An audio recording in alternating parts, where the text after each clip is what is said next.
full contact karate fighter of the coach. He has a school. It's with my pleasure to call up Robert Visitacion. Whoa.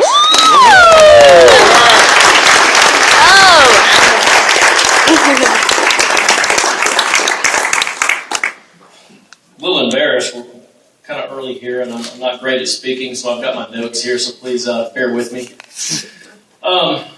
First off, let me get a couple thank yous out of the way before I get more nervous than I am right now and possibly forget them. Professor Gary Lee for the nomination. You're welcome. Thank you, sir. I appreciate it. Those of you who may not know Gary Lee as well, he's the curator of the Sports Karate Museum. He has dedicated a lifetime to preserving the names of sport karate as well as the history of sport karate. He's got a huge grand opening in October. Yes, sir. First week of October, so if you can check that out, please do. Thank you for Mr. Jim Thomas. Keeping this thing going like it is, and just his vision, and keeping this oldest, prestigious Hall of Fame alive. Thank you for that, sir. Okay. I know a few faces out there. A lot of people don't know me. They probably wonder, Robert what? What's his name? Visitation. I was a kickboxer, but I'm a martial artist at heart, and I'm a product of the martial arts as well. Martial arts has given me and blessed me in so many ways. I met my wife because of martial arts. I've traveled all over the place because of martial arts. And reunited with my father after 23 years because of martial arts. And we'll kind of get to that as well.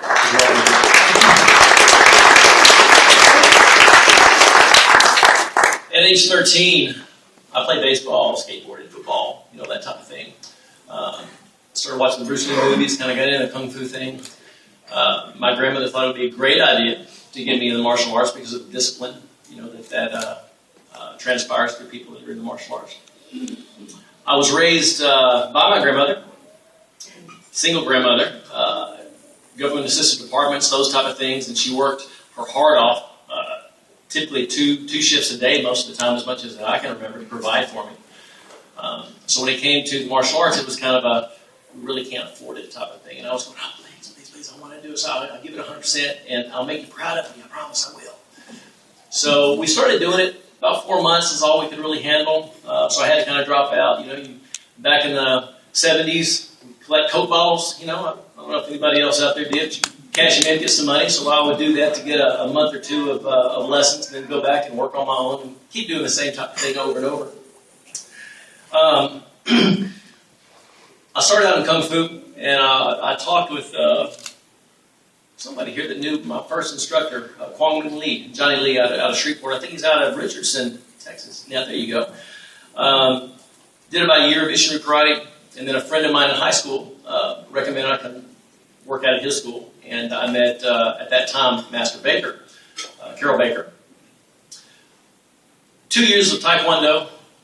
Then he introduced me to kickboxing, and it was kind of say goodbye to everything else. I found my love in kickboxing. Had my first fight December 13th, and luckily had a win with a knockout, 26th, first round. Went back to school as a senior that year. Went back to school with chest cocked all out because it was a paper and peacock fitness going. How bad it is, right?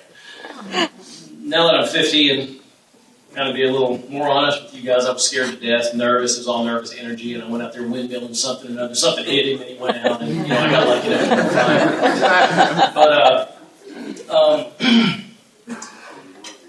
I'm sorry. It seems like it. A lot of us back in that time. Fortunate to win a couple titles, throughout my career. Remember a lot of people in here remember PK karate, fought quite a few times on TV. I thought that was really cool, at 18, 19, 20 years old. Greatest thing about this, though, that helped reunite me with my dad. My father and my mother had me at a very young age. I was kept by my father's parents. And at one time, my mother went to take me for the weekend. Never brought me back. So back in the 60s, they didn't have all the technology that they got today to look somebody up, right? So we kind of lost touch. When I was 22 years old, at a televised fight, I'm not really sure which fight it was, but someone called my father's friend called him up. Do you have a nephew that fights kickboxing? No. Well, there's this guy on TV named Robert Visitacion. His name's spelled exactly like yours. I've got a son named Robert Visitacion. Visitacion. Sorry, my Filipino side. I mean, I was raised by the blonde-haired, blue-eyed side of my family, so it's Visitation. But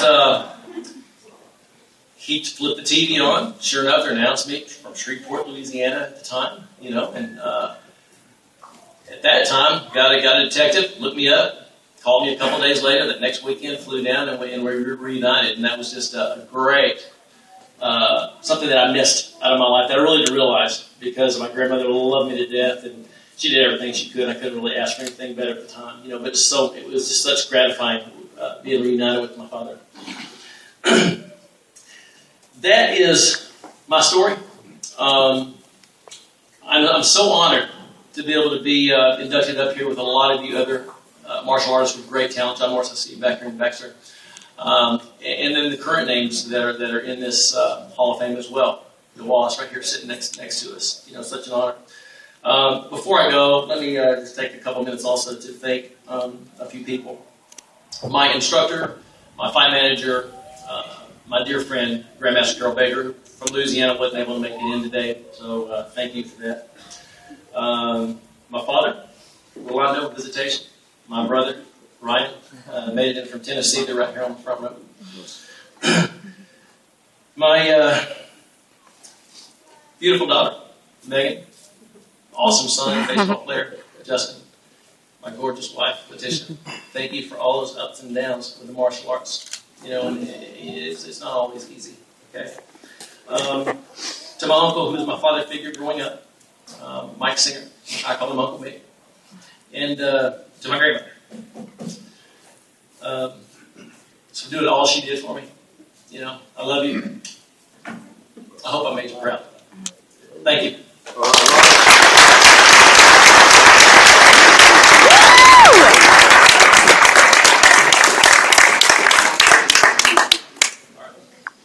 Give it to mommy. While I'm doing this, or he's taking a picture, that banner that's out there, I'd like to remind everybody, if you're receiving an award today,